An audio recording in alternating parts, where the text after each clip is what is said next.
You're listening to Family Talk, the radio broadcasting division of the James Dobson Family Institute. I am that James Dobson, and I'm so pleased that you've joined us today. Thank you for listening to Family Talk. I'm Roger Marsh, and the program you're about to hear was recorded in January 2022 at the National March for Life in Washington, D.C. Enjoy.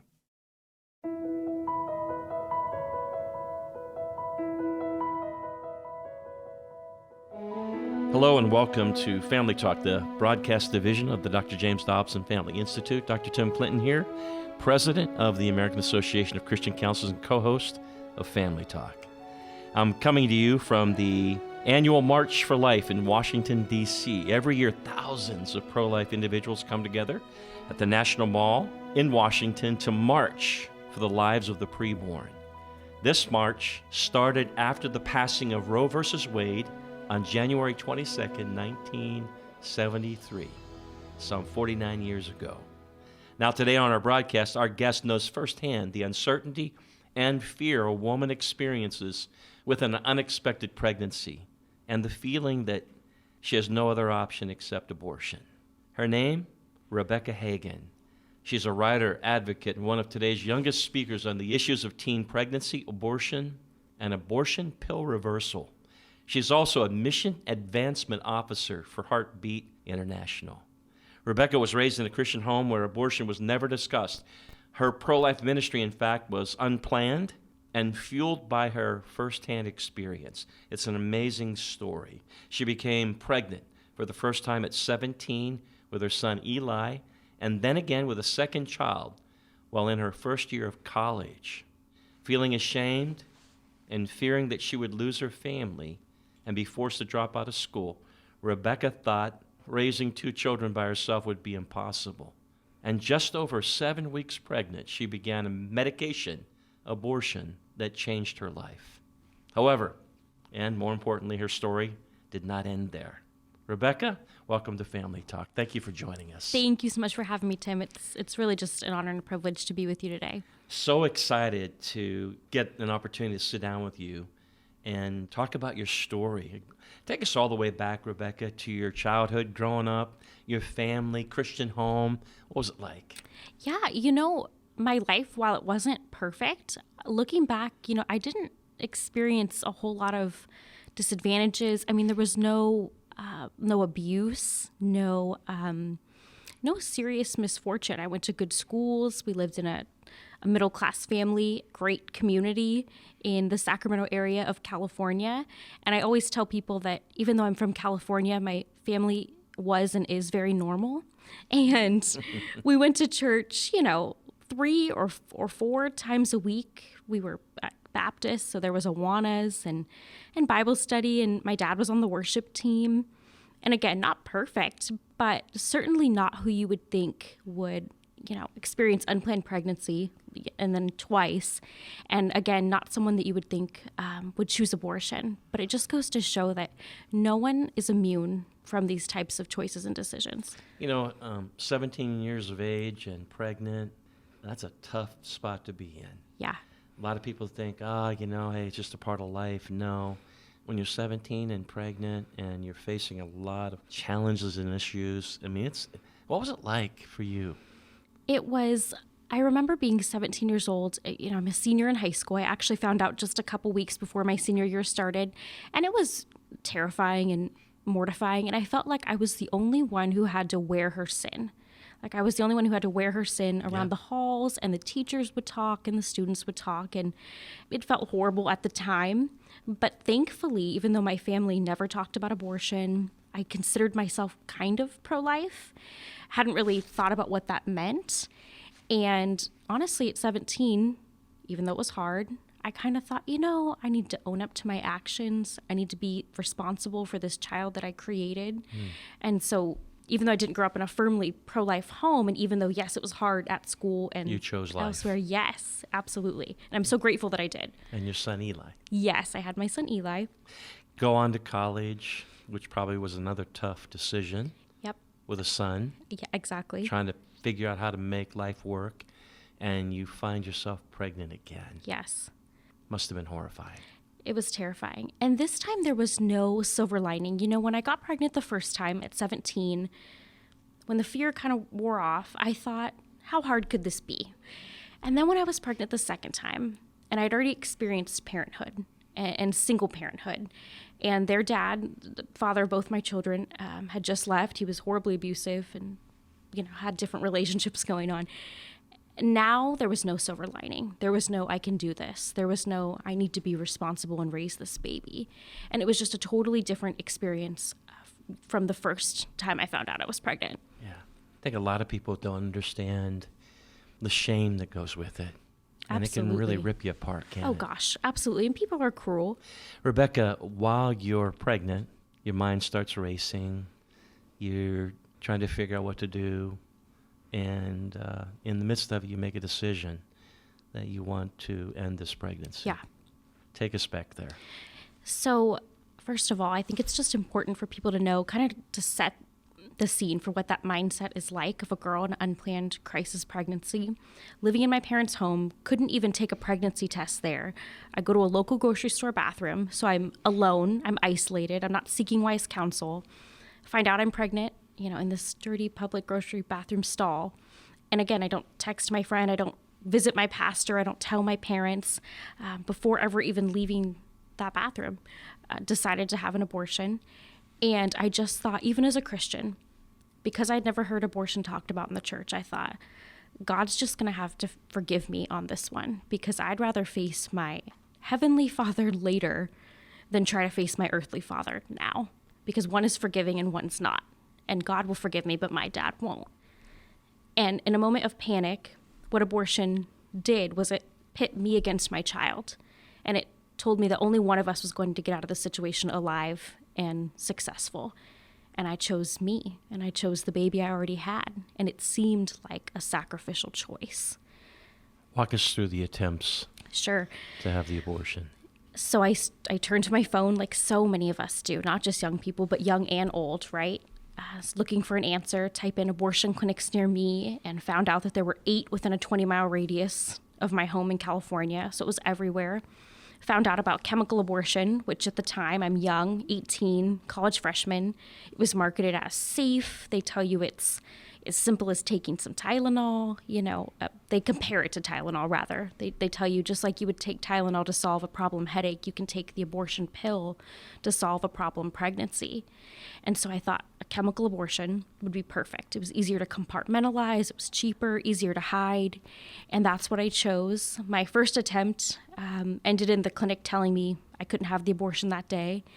My second attempt ended in the abortion clinic telling me I couldn't have my abortion that day. They actually tried to take a sample of my blood, couldn't find a vein, said, "I'm so sorry, we can't help you today." And I was running out of time. Back in 2013, you only had 9 weeks to go through with a chemical abortion. And now they've upped it to 10, 11, sometimes 12 weeks during the pandemic, which is wild to think about. 12 weeks gestation, a 3-month-old baby being aborted at home. But I was running out of time, and finally it was the very last attempt I had was March 13th of 2013 was when I walked into a Planned Parenthood building in Sacramento and actually started the chemical abortion. That must have been a grueling moment inside your heart. It was. And in that moment, what took place? This is stunning. It was me telling myself, Rebekah, it's mind over matter. You don't want to be here. I know everything in you is saying, get out of your seat and run, but you can't, because this is it sounds cruel to say, but this is your way out. This is your ticket to finishing college, to maintaining that relationship with your parents, to a better life. And that's what I kept telling myself. You have to do this. And I sat there with a clinic worker, and she's basically telling me everything I read online. This will be really natural. Expect some bleeding, expect some cramping. This shouldn't be too painful. You can go back to work or school tomorrow if you're ready. And she said, you're going to take this first pill in the clinic, and that's mifepristone, also called RU486, and known simply as the abortion pill. She said, you're going to take this with me right here, and it'll end your pregnancy. And I think back to that moment, and again, I was 18 years old. I'm a young, frantic girl, and I didn't know how to advocate for myself, and I didn't think to say, excuse me, how does a pill end a pregnancy? Like, how does that work? And then she said, 24 hours later, you're going to take a second set of pills called misoprostol, and this will just expel your pregnancy. And what I didn't know then that I know now is that the way the abortion pill works is that it deprives progesterone from a growing baby. Without progesterone, babies die. I mean, there's no easy way to say it. And then 24 hours later, I was being sent home, unbeknownst to me, at 18 years old with no medical supervision while my parents thought I was asleep, with labor-inducing drugs. I mean, the same drugs they give to women in active labor at 40 weeks gestation. And I had no clue what I was signing up for, what was going to happen to me, to my baby, to me a month from now, a year from now. And so because I was so underinformed, I said, okay, yes, I'll take this first pill. I guess I want to start the process, and took the first RU46 abortion pill in the clinic that day. Says that you made your way out to the car, had an experience there. Yeah. Can you share that? Absolutely. So I got to my car in the parking lot, which maybe took 90 seconds, not very long to have a change of heart. And I sat down and I just thought, oh my gosh, what did I just do? And it was like a veil or the fog or something was lifted off of my eyes almost. And I could now very clearly see what I had just done. And from a spiritual background, as a Christian now who's walking with the Lord, what I think it was is when you're walking in sin and you think you're going the right way and you're walking down this path that seems well illuminated, and then all of a sudden you make this choice and you take that turn, and it was like Satan himself blew out all the candles, all the illumination, and said, gotcha. And now you know shame, and now you know pain, and now you know grief, and now you know what it's like to have just listened to me, Satan, straight away from the Lord, and ended your child's life. And I felt in that moment, it sounds silly to say, but like I had been duped. Like I had been sold a lie. I gotcha. Yeah, not just from Planned Parenthood, but from the ultimate deceiver who was after my baby and after my soul too. And that's how it felt outside of this clinic. In that moment, something else starts taking place inside of you. Yes. Let's go there. Yeah, so I experienced this radical change. I'm realizing it's March 13th. The very next day is my son Eli's first birthday. I'm thinking tomorrow is going to be a day that I brought one baby into this world and took another one out, literally. I'm frantic. I'm praying. I just said, God, if there's a way out, please help me find it. And if not, just please help me to forgive myself. So this time I prayed, thank God. But I still turned to my phone because that's what we all do. And I typed in, I took the first abortion pill and I don't want to take the second. I started an abortion and I don't want to finish it. And after searching for what seemed like forever, but was maybe 20, 30 minutes, found what is now called abortionpillreversal.com. And I called. I had no idea who was going to be waiting on the other end of that phone. And I called. A nurse answered. She explained what I had taken. And she found a doctor who was willing to prescribe progesterone to counteract that abortion pill. And it worked. Planned Parenthood, in the midst of this, tried to influence you. What were they saying to you? Yep. They found out that you took the abortion pill reversal. Right. So when you have a chemical abortion, you're supposed to go back and make sure the abortion was complete. You have a follow-up ultrasound, and I just didn't show up. I didn't owe them anything. I thought, what do they need to know? And finally, I returned their many phone calls and said, I changed my mind. I'm using progesterone to reverse what I've done. And at first they asked, do you have any idea what you're doing? And I'm like, no, I have no idea what I'm doing. I'm very scared. I'm young, trusting a doctor. And they said, because of the pill that you took, if you carry to term, which is not likely, your baby will probably have severe fetal anomalies. In fact, they even noted it on my medical record. It was terrifying. I mean, just the fear that they're pushing on so women. You got all this shame. Absolutely. Now you got all this experience, this horrible experience, right. And now you're really thinking, oh man, where am I? What is happening? God, help me. Absolutely. In the midst of it. So what was going on again inside of you? What'd you do? I was terrified. I remember that entire pregnancy, every time I even coughed or had like a pregnancy-related ache, I thought, this is it. I'm getting what I deserve. The consequence of my actions. I'm losing this pregnancy, losing this baby. And then I had to wrestle with, what if I don't lose this pregnancy? I carry to term, deliver a baby that has a fetal anomaly that I have to explain to him or her one day. Wow. And wrestling with that was extremely hard. I ended up transferring out of a public university to a private Christian school just because I needed the prayer. I needed a relationship with Jesus. Living life without Jesus got me into this mess. And so the only way I was going to get out of it was if I had a relationship with the Lord. And so that's really what I started to seek out. And a miracle happened. It did. A beautiful miracle. Yes. Tell us. Yes. So on October 20th of 2013, I gave birth to a little boy. And I remember there were so many doctors in the room that they were going to take him and x-ray him and do all these different things to him. And after a couple minutes, one of the doctors came over to me and they said, "Rebekah, he's so healthy, we don't even want to expose him to radiation." And I just said, "What?" And they said, "Yeah, he's perfectly healthy." And he was and still is perfectly healthy. He was one of the very first, what I like to call abortion pill reversal babies. He is 8.5 years old. He'll be 9 later this year.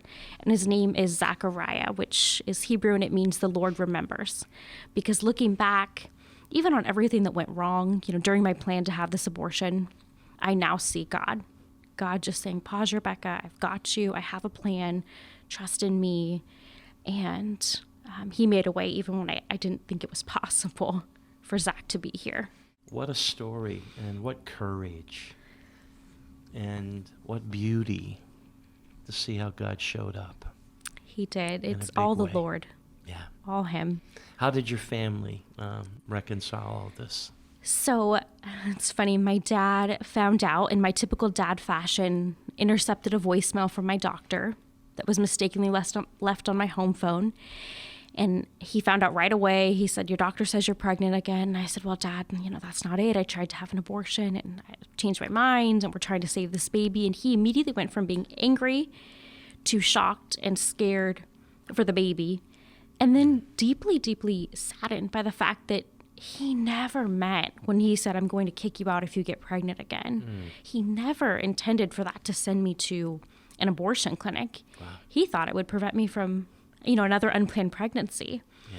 My poor mom, she came home from work and she flushed the second set of labor-inducing pills, the ones I didn't take, down the toilet. And she said, "I don't want this evil stuff in my house." And I said, "Mom, why are you so riled up? We don't even talk about abortion. We've never talked about this."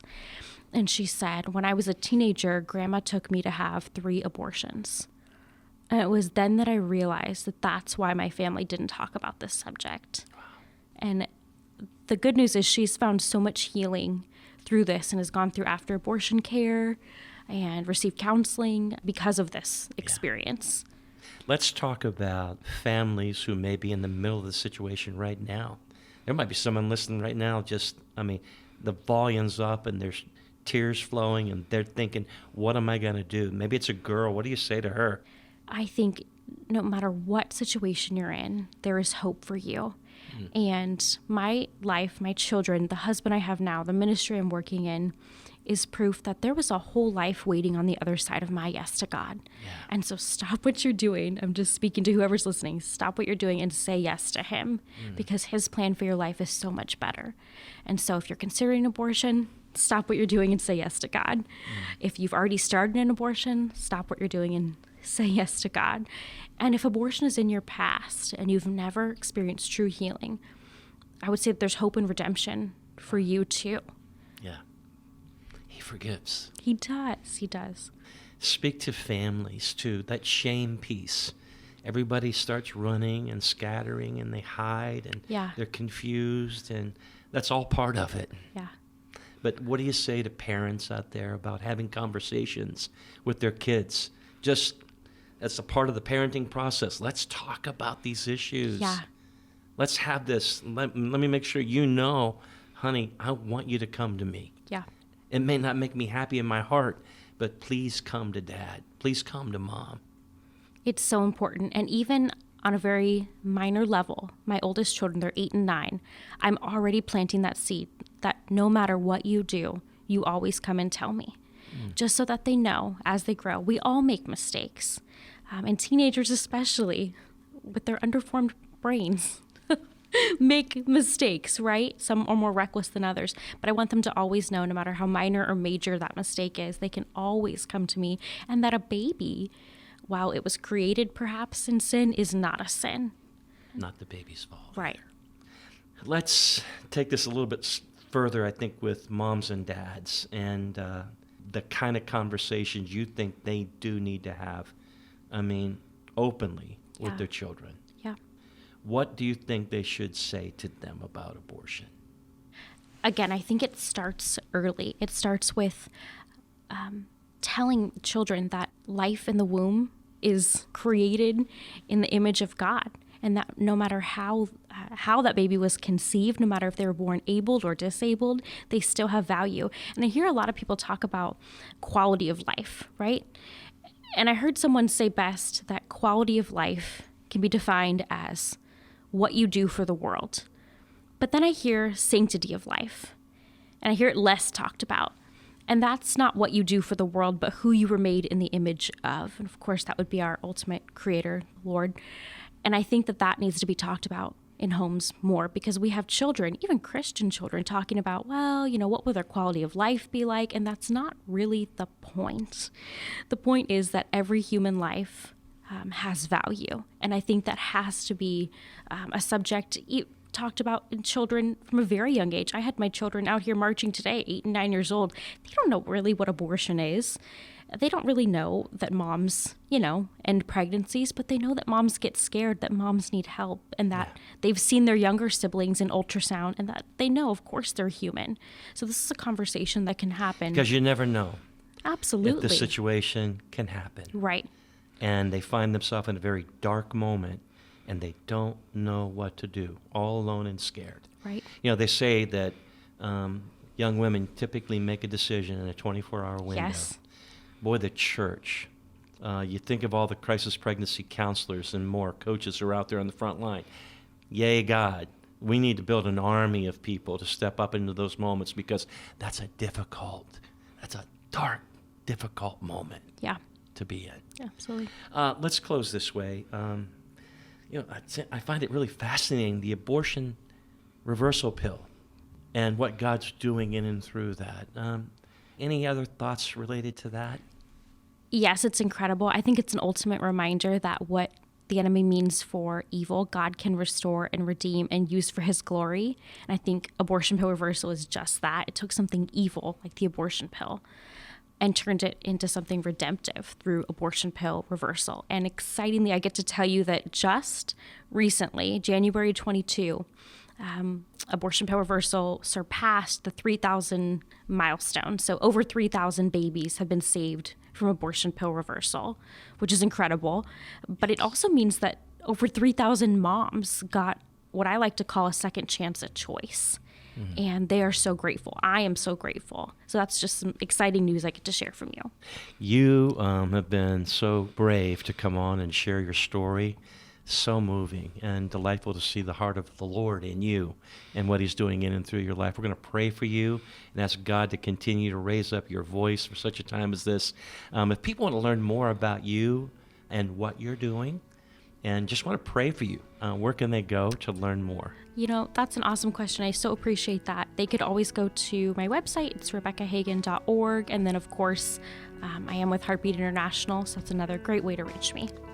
On behalf of Dr. Dobbs and his wife Shirley, the team at Family Talk, we tip the hat to you. And such a delight to have you. Thank you for joining us. Thank you for having me.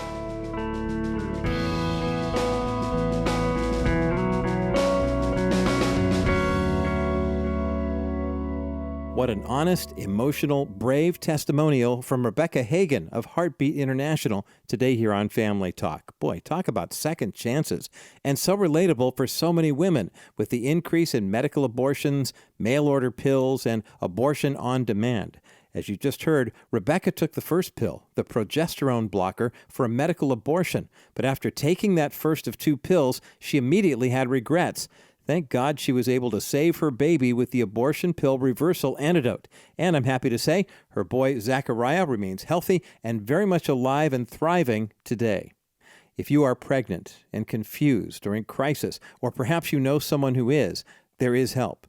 There are good local Christian pregnancy resource centers available that can explain to you what your options are to save your baby. And if you're grappling with the abortion pill in an emergency situation and you need to learn more, you can go to abortionpillreversal.com. That's just the 3 words, abortionpillreversal.com, or call 877-558-0333. That's 877-558-0333. This is completely confidential, by the way, and you can speak to someone who is knowledgeable who'll be on the other end of the line. Well, that's it for today. From Dr. Dobson, who has been in the fight for life since the beginning back in 1973, let's all be in prayer for everyone who is confused or has doubts, or maybe those who are alone or feeling hopeless in a pregnancy situation. There is always hope.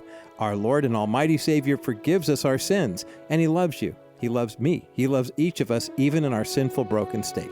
Until next time, I'm Roger Marsh. And on behalf of Dr. Dobson and Dr. Clinton, may God continue to keep you safe and watch over you and bless your family immeasurably.